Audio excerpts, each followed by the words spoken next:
Yeah, it isn't a big shocker that Metal Gear Excelsius is on the bottom of my list. From being a big, slow boss fight to the fact that it's just in general not really fun to fight. There is a lot to be desired, and in fact, on this list, there will be a boss that is big but a fun fight. The only good thing about Metal Gear Excelsius is its theme. Even then, it's not even about Metal Gear Excelsius not being a real Metal Gear. It's about people controlling you.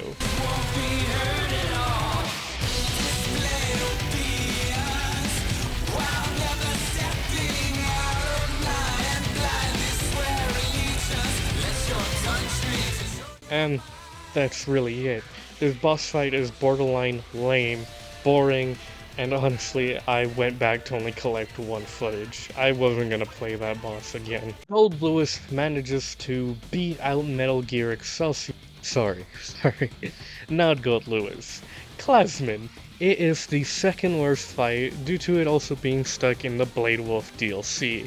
Not to discredit the boss fight, it is way better than Metal Gear Excelsius, with Claws actually having a character and, honestly, a really good moveset. However, the only reason why I describe him as Gold Lewis is because his theme sucks.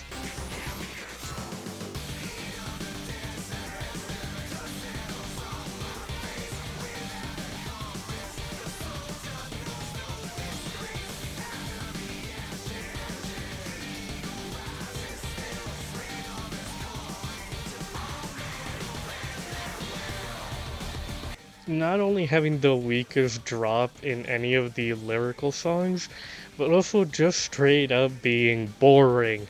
Yes, I get it. You took orders without listening. You did what your bosses told you and you regret that. I don't care. This boss fight after a while does get repetitive, similar to fighting Gold Lewis. But around that, the gimmicks of this fight, like him jumping up, being able to get a sneak attack on him, being able to parry that baseball move he does with his like chainsaw axe, pretty fun. But all around, that doesn't save this boss fight from being so boring. Still so naive. And if I must kill to protect them, then so be it.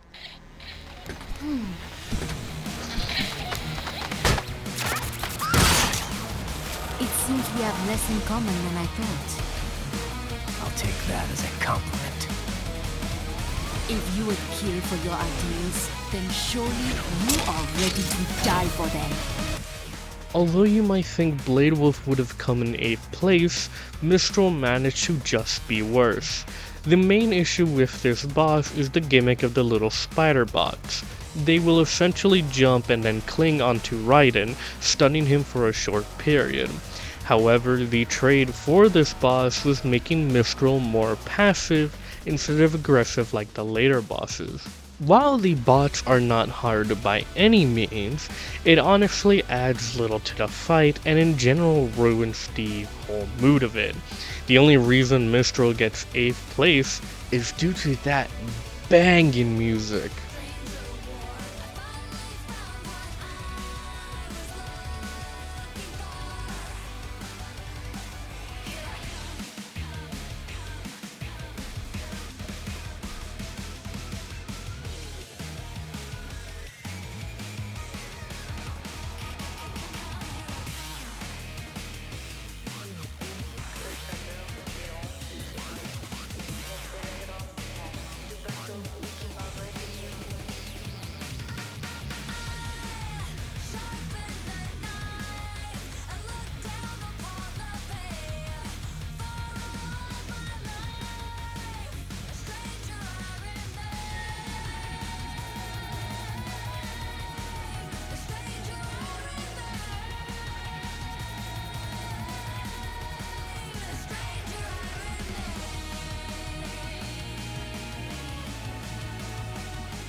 If it wasn't for that, she'd probably still be in the same place.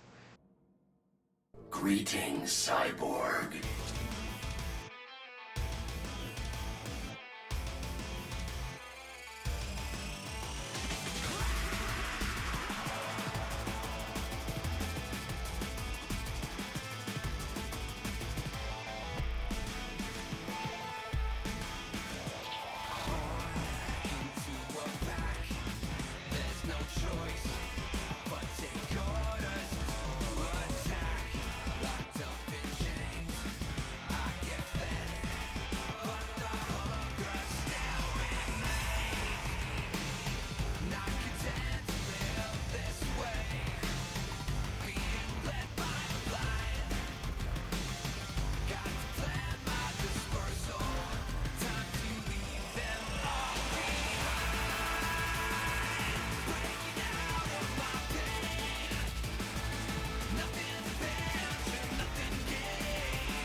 The problem with Blade Wolf is that he is way better in the Jetstream Sam DLC, since in the main game he is, at a technicality, the parrying tutorial boss. The reason why he gets a higher ranking than Mistral is because of his character throughout the game and in his own DLC, his theme that slowly evolves with him, and all around amazing boss with both Sam and Raiden.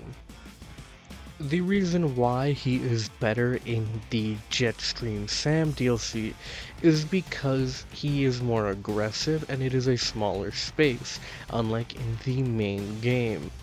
And if it wasn't for the first fight, he would have definitely gone higher. However, for now, the good old dog remains 7th.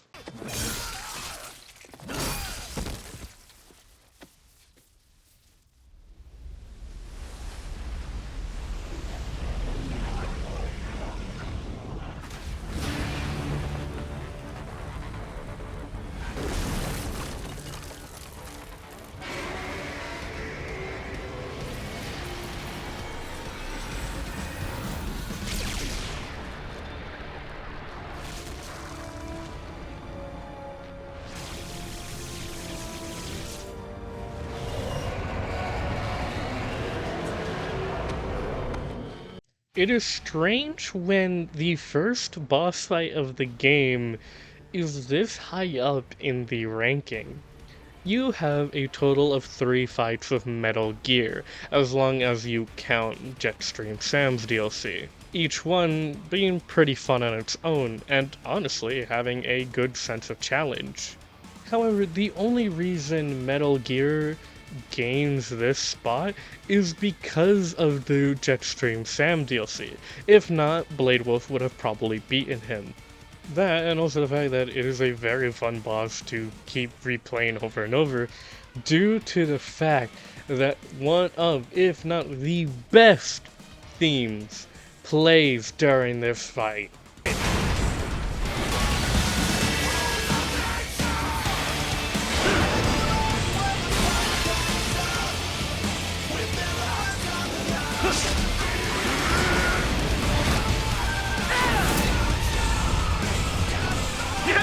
Yes! Swing it wide open!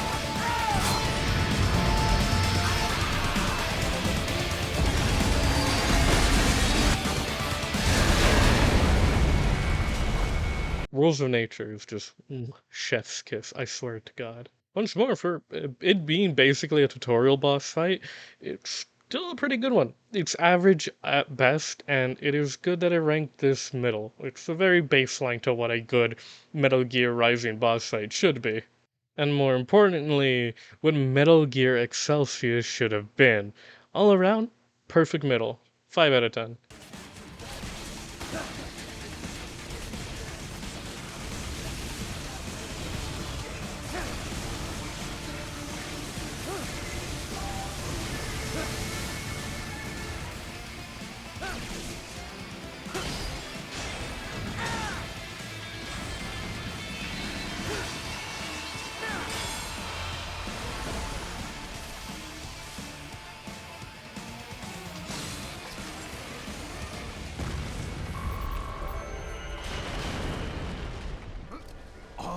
saying. Give war a chance!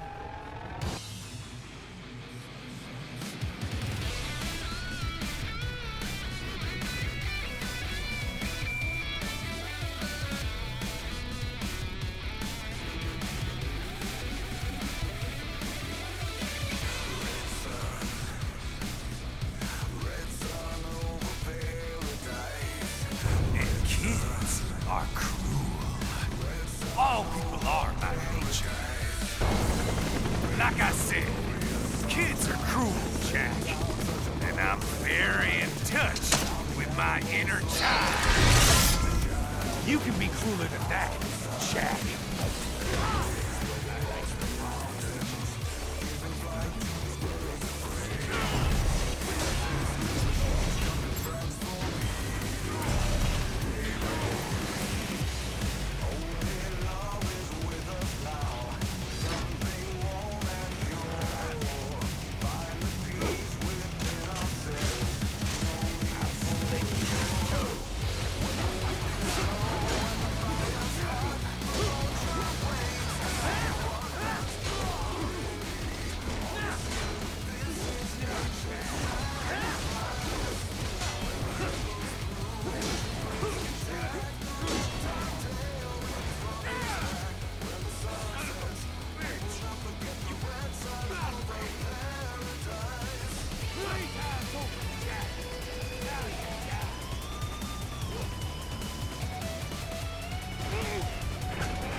Sundowner just barely makes it due to his hidden situation of basically not having enough health. However, if you do decide to wait it out and get rid of all his shields, you'll be met with a pretty fun boss. However, due to this and the fact that the boss fight is pretty much cut short, I am not allowed to put him any more higher than he is right now. If his phase 2 was longer and a lot more difficult, then I would have probably ranked him higher. However, for the man who wants to restart the war economy, we must sadly put him in 4th place. How pleased you are to chop away, Jack the Ripper.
What will you do, Jack Ripper?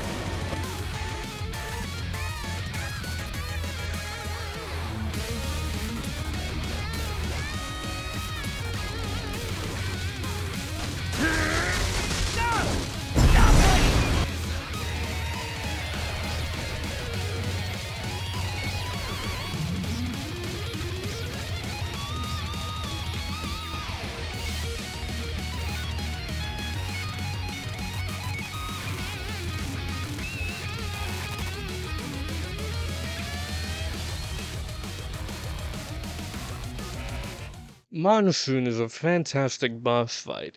However, he fails to rise up more due to his main gimmick of being able to separate his body. While in his first phase this does not get in the way, it slowly becomes more irritating after he throws a bunch of vehicles at you and the second phase commences. Not only does it slowly get annoying, but it does slowly get irritating that the boss fight just immediately halts. It's similar to when he starts throwing stuff at you.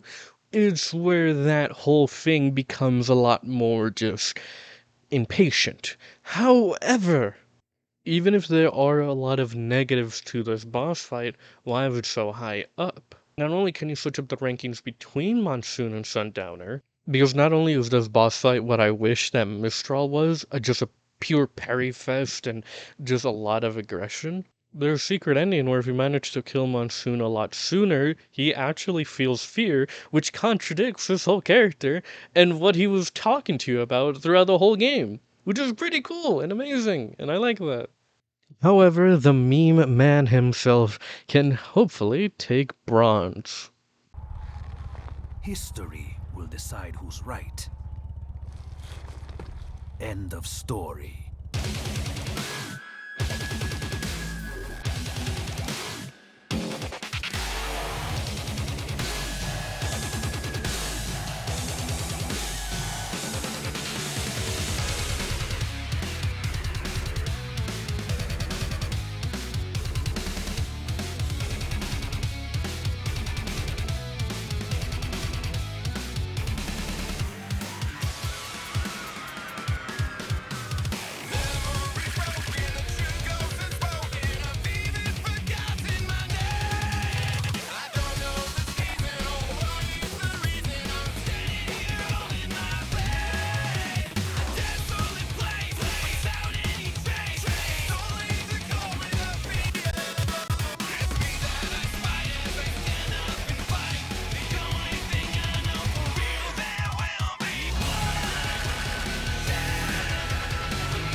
Jetstream Sam is one cowboy-styled fight.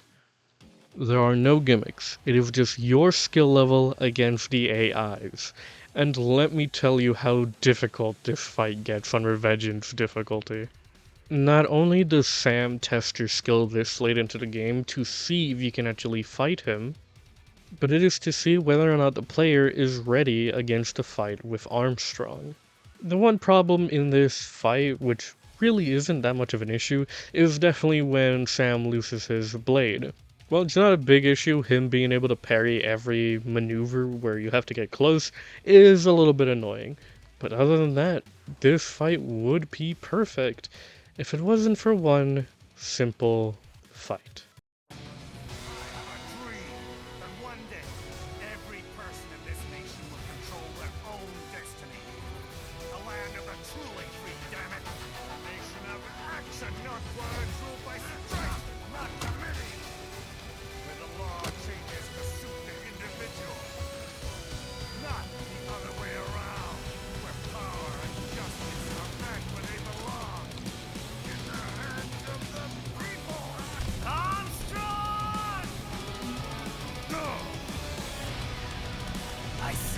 sword was a tool of justice. Not used in anger.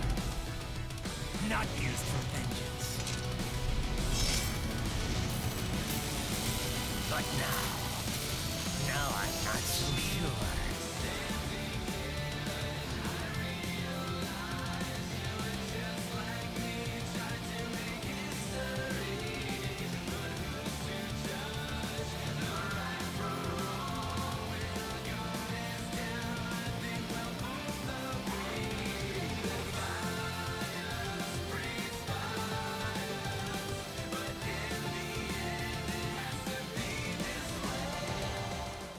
There's not much I can say about this boss fight than it just being just the best boss fight in Metal Gear Solid. Yes, I'm talking about the whole series in general.